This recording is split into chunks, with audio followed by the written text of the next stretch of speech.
Don't cancel me for saying this, but I don't trust a makeup routine from a baddie with clear skin. So today I will be showing you a step-by-step routine on how to cover your acne the right way. Let's get right into it. Step number one, and this is a very important step, a sticky, grippy primer. This is the face glue from NYX. I've actually been obsessed with it recently. It does such a good job at giving me like full coverage, glowy, shiny, sticky skin. Rub that in. Oh, and also BTW, I've already prepped my skin with a hydrating serum and a moisturizer. Thank you. You're probably seeing this come from 1,000 miles away. However, my NARS Pot Concealer. This is the best concealer I have ever found to cover up my acne to this day. Like, so I'm just taking a small little brush, picking up some product.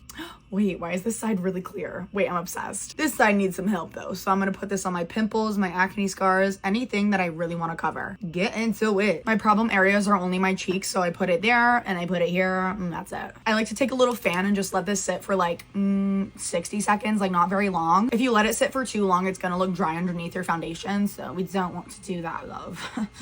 No. Moving right into foundation, you're gonna want a foundation that has a natural skin-like finish. I'm gonna use my tried and true and trusty girl, Miss House Labs. Miss Gaga, if you might. I'm gonna do like a pump and a half on the back of my hand. This foundation is super buildable, so start small, you can always build up. I'm gonna warm that up a little bit and then tap it into my skin. I usually keep my foundation in my problem areas, so I usually only put it like my cheeks, a little bit of my T-zone, and then sometimes I'll put it on my forehead and some on my chin.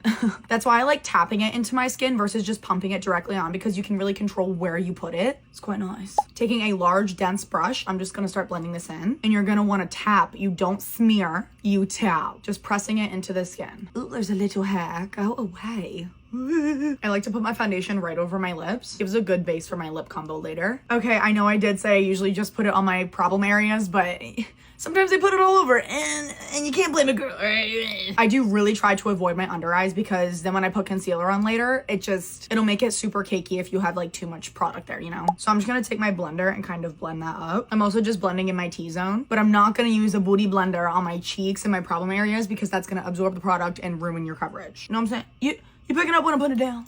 Yeah. Okay, now we have our base down. We're looking like who's acne? I don't know her. I've actually never seen a pimple in my entire life. If you really struggle with your foundation moving when you're putting on like your contour and your blush and everything, just give it a little spray with setting spray. This is the Pat McGrath Longwear Blurring Setting Spray. I'm obsessed with this. This just really helps your foundation not move when you're doing all the other steps and keeps your coverage at like a million. After those steps, you're good to go to finish the rest of your makeup. I mean, your acne is covered. It's not gonna move. So I'm gonna go finish my makeup and show you the final result. Okay, so I am in the middle of finishing my makeup right now. However, I wanted to add the One Size setting powder. I have yet to find a better setting powder that hides texture like this one does. It's crazy. I just like to pick up a little bit on a puff, tap it off. And then anywhere I have texture, do you see that right there? I'm just gonna go like that, pat it over it. It's like literally 10 times smoother. Like, do you see that? It's crazy. And then I just set the rest of my face like normal. But wherever you have texture or like a pimple, really press the powder into that pimple. Okay, the makeup is slayed. Not me looking all beautiful and gorgeous and shit. So obviously it's gonna be nearly impossible to make sure all of your texture is completely flat, but I think I did a pretty good job. What do you think? Let me know if you try this out. I love you. Bye.